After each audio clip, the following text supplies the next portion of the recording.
Minha companheira de 27 anos traiu minha confiança com meu mais próximo amigo de 26 anos, e estou sem palavras para expressar o turbilhão de emoções que me invadem agora. Inicialmente criei esta conta para buscar apoio de alguém que tenha enfrentado uma situação semelhante.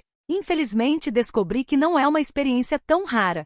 Antecipo minhas desculpas pela extensão deste desabafo, mas sinto a necessidade. Preciso compartilhar minha história, pois parece que estou à beira da loucura. Conheci minha esposa, a chamaremos de Suer, na faculdade, quando ambos tínhamos 18 anos. Nos conectamos desde o primeiro encontro, expressando amor nas primeiras semanas de namoro. Ela me procurou, e eu me senti abençoado por isso. Compartilhamos nossas inseguranças e segredos mais profundos. Nosso relacionamento foi fortalecido quando o pai dela faleceu durante nosso último ano na faculdade, vítima de câncer de pâncreas. Estive ao seu lado durante todo o processo de luto, passando noites no hospital para que ela não se sentisse sozinha. Superamos juntos essa adversidade, e esse momento difícil fortaleceu ainda mais nosso vínculo. Ela me chamava de sua alma gêmea, e eu tinha certeza de que iria casar com essa incrível mulher. 2 anos após nos formarmos, realizei o pedido de casamento. Na época minha vida parecia perfeita. Estava casado com a mulher dos meus sonhos, consegui um emprego bem remunerado e ambas as famílias nos apoiavam. Meu melhor amigo, que chamaremos de David, tinha um laço fraternal inquebrável comigo, ou pelo menos assim eu acreditava. Conhecíamos um ao outro desde o 3º ano, e ele era como um irmão que nunca tive. Ele também estava casado e mudou-se com a esposa quando ela conseguiu um emprego lucrativo em um grande escritório de advocacia cerca de 1 ano atrás.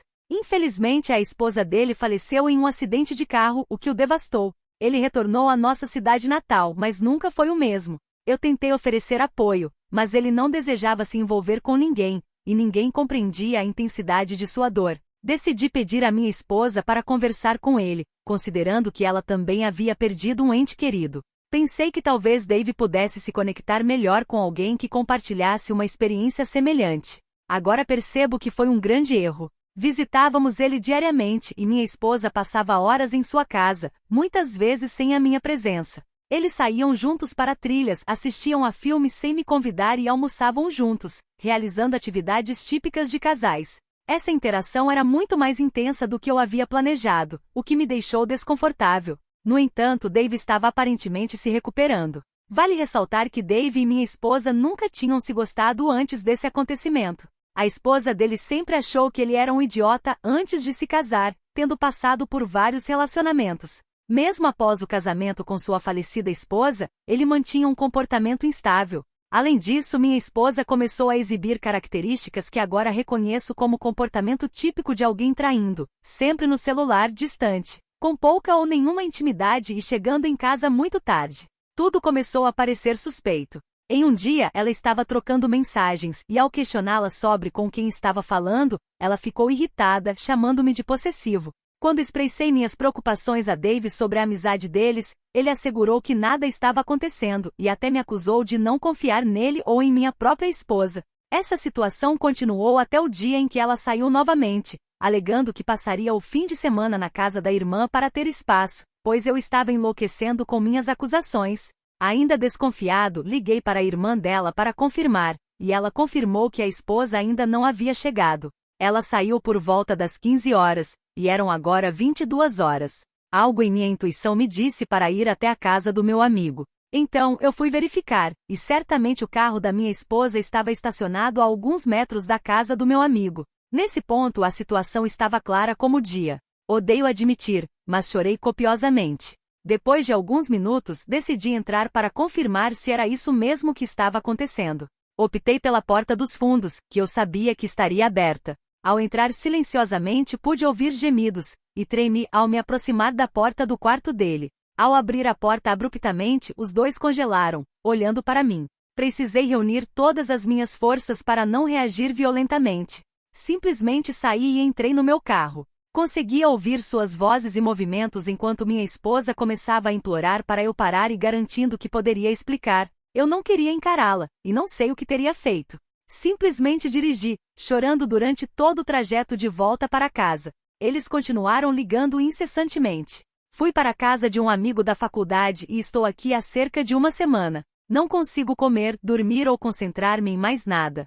Informei meu trabalho sobre a situação, e eles foram compreensivos concedendo-me licença. Recebi ligações tanto de David quanto de nossas famílias. Avisei minha família que estava bem e que voltaria em breve, mas desde então, não respondi a mais ninguém, e isso dói profundamente.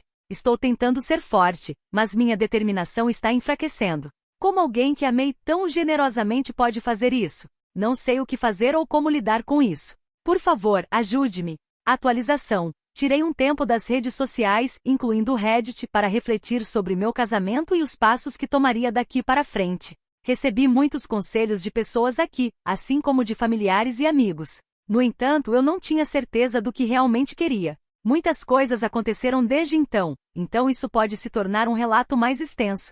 Tenha paciência comigo. Ao olhar para trás no casamento, a maior parte dele foi preenchida apenas com lembranças felizes, o que é por isso que eu estava me esforçando tanto para encontrar uma razão para ficar. No entanto, quando comecei a pensar sobre a traição dela, como ela conseguiu me manipular e questionar minha sanidade é algo que me deixou extremamente furioso. À medida que eu investigava mais, a raiva só aumentava. Jamais esquecerei o quão irritada ela ficava quando eu a confrontava sobre seu paradeiro ao voltar tarde para casa. O olhar de desprezo que David me lançava ao perguntar, de homem para homem, se havia algo acontecendo entre ele e minha esposa também permanecerá na minha memória. A traição em si já era dolorosa o suficiente, mas a manipulação, a maldita manipulação, é algo que nunca conseguirei superar. Fui jogado como um tolo e é preciso uma pessoa muito especial para mentir com tanta facilidade e habilidade.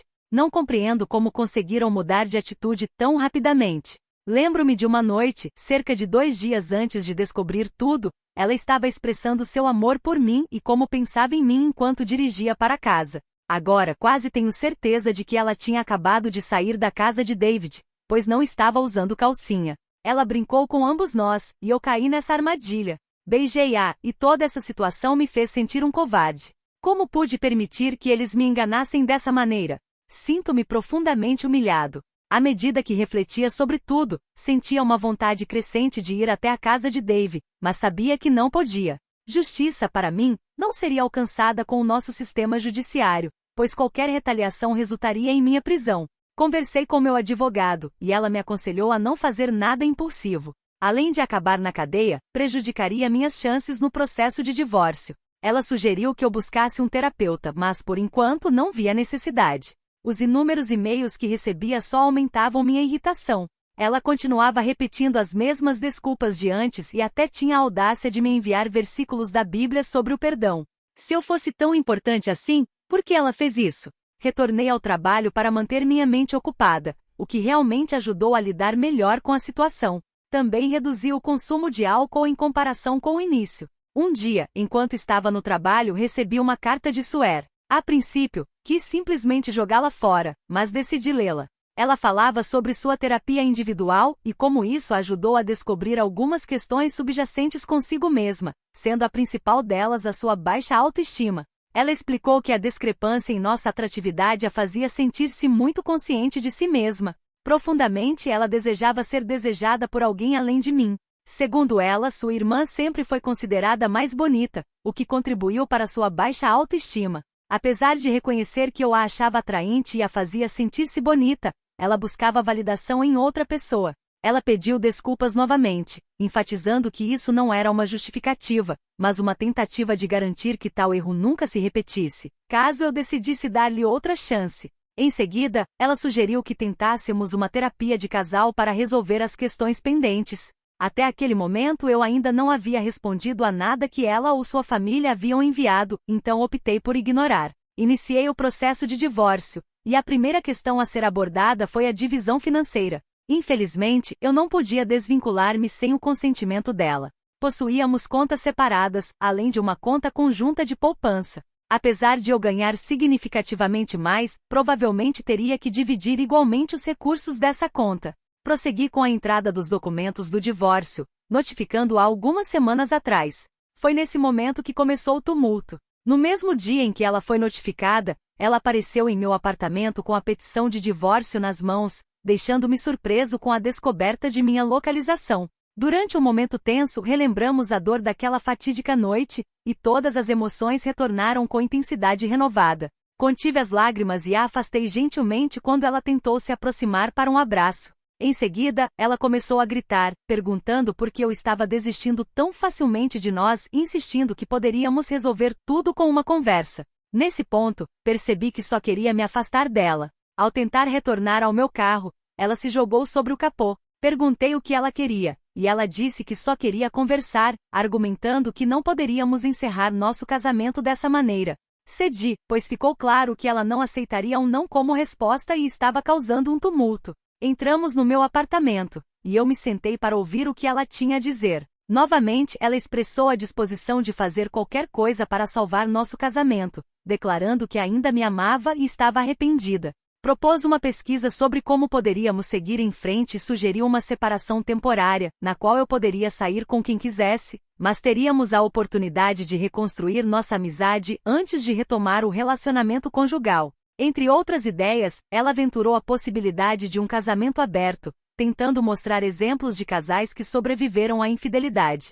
Até sugeriu a mudança para outro estado ou país, apenas nós dois, algo que me machucou, pois tínhamos conversado sobre começar uma família e mudar para um novo lugar antes de toda essa confusão acontecer. Quando ela encerrou, permanecemos em silêncio, olhando um para o outro. Então questionei o motivo, porque ela me traiu com ele e só retornou após eu descobrir. Ela começou a soluçar intensamente diante dessas perguntas.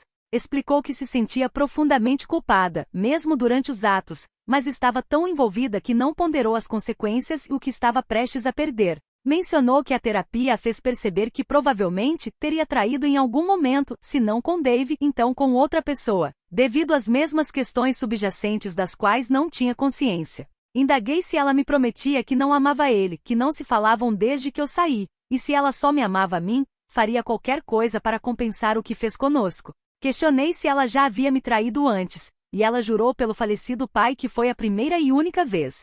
Perguntei quem mais sabia sobre ela e Dave. Ela hesitou e disse apenas sua irmã, que soube dias antes de eu descobrir e implorou para que ela terminasse tudo e me contasse a verdade. Então questionei por que ela estava implorando, porque não simplesmente foi embora para ficar com David, se estava fazendo isso apenas por parecer a coisa certa a fazer, não porque realmente queria estar comigo. Ela respondeu que estava fazendo isso porque me ama e reconhece suas escolhas terríveis. Conversamos por um longo tempo, e ela chorou intensamente, embora não por mim, pois eu já havia derramado lágrimas suficientes ao descobrir tudo. Ao perguntar se havia mais alguma coisa que ela queria contar, se havia mais algum segredo guardado, ela começou a soluçar novamente e pediu que eu não ficasse com raiva. Nervoso, pedi que ela falasse, pois a situação estava me deixando desconfortável. Então, ela revelou que descobriu estar grávida pouco depois que eu saí, realizando um aborto por não ter certeza de quem era o pai. Pensou que se fosse filho de Dave, não haveria espaço para reconciliação,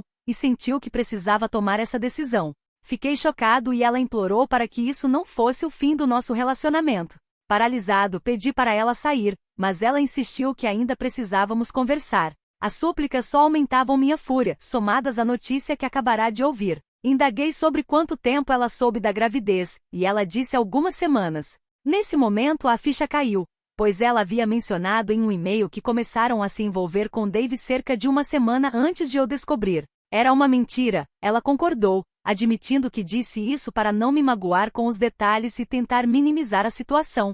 Confessou que foi algo físico por menos de um mês. Apesar de suas tentativas de consolo, afastei-me. Solicitei que ela deixasse o local e não retornasse. Ela tentou dizer algo, mas eu comecei a gritar, insistindo para que ela saísse. Ela perguntou se poderíamos conversar novamente depois que eu processasse tudo, mas recusei. Informei a ela que consegui um emprego em outro estado e me mudaria assim que o processo de divórcio começasse. Nosso estado tinha um período de reflexão de 2 meses após a entrada do processo, e eu já havia planejado essa mudança, finalizando os detalhes antes de pedir demissão do meu emprego atual. Nesse momento, eu já havia avisado meu chefe. Ao ouvir isso, ela reagiu da mesma forma com lágrimas e súplicas. Ordenei que saísse, ameaçando chamar a polícia. Ela partiu relutantemente, e eu me deitei no chão, refletindo sobre onde eu havia errado e como meu casamento havia chegado a esse ponto em tão pouco tempo. Era difícil entender. Já tinha pensado no divórcio antes, mas após a conversa com ela, minha decisão estava mais firme do que nunca. Ignorei todos os esforços de Suer para entrar em contato novamente.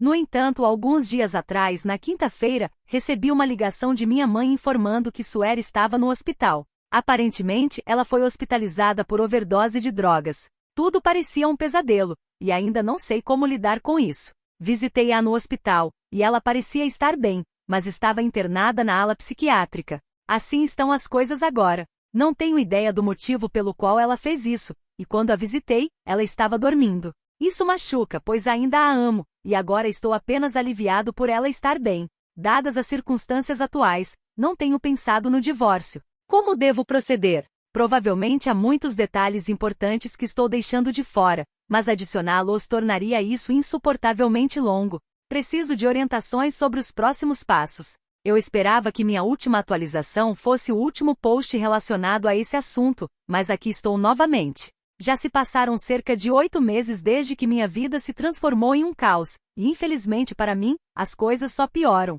Não entrarei em detalhes, mas espero fornecer informações suficientes para obter algum feedback construtivo. Vocês foram mais úteis do que imaginam desde a última vez que postei. Naquela época eu estava em um estado mental bastante ruim. Felizmente ela melhorou após fazer terapia. Eu me senti mal por ela, mas sabia que não poderia ficar. Sei que muitas pessoas superaram esse tipo de coisa, mas me conheço o suficiente para entender que ficar só causaria mais mal a mim mesmo e a ela. Nunca vou superar isso e provavelmente guardarei algum ressentimento, mesmo daqui a alguns anos. Concordamos em nos divorciar, mas ela queria que continuássemos em contato, mesmo que fosse mínimo. O processo de divórcio foi bastante tranquilo, e nos divorciamos cerca de um mês atrás. Mudei-me para a costa oeste para recomeçar, e as coisas finalmente estavam começando a melhorar para mim. No entanto, então recebi uma ligação sobre ela novamente da irmã dela. Resumindo a história, ela sofreu um derrame e está quase completamente imóvel do lado esquerdo do corpo, mal consegue falar, e não consigo expressar em palavras como ela não se parece em nada com a pessoa que eu conhecia. Sempre chora quando me vê. Uma das piores partes disso tudo é que não consigo deixar de sentir que é minha culpa que isso aconteceu com ela. As pessoas me dizem que não é, mas sinto que é, mesmo que sua família mais próxima diga o contrário. Consigo sentir certa hostilidade deles sempre que falo com eles. Sua tia me xingou na frente de todos quando me viu, e todos ficaram em silêncio. Pediram-me apenas para deixar isso de lado e seguir com minha vida, embora eu desejasse poder seguir em frente, ainda dói saber como tudo isso acabou. Não falei com ela desde que teve o derrame. Sua família não me permite vê-la, aparentemente por estresse. Não sei todos os detalhes porque não tenho o direito de saber. Agora parece que não consigo ter um momento de paz. Dê sua opinião nos comentários. O que você faria de diferente nessas situações? O vídeo foi feito com muito carinho, então dê um like e se inscreva. Obrigado.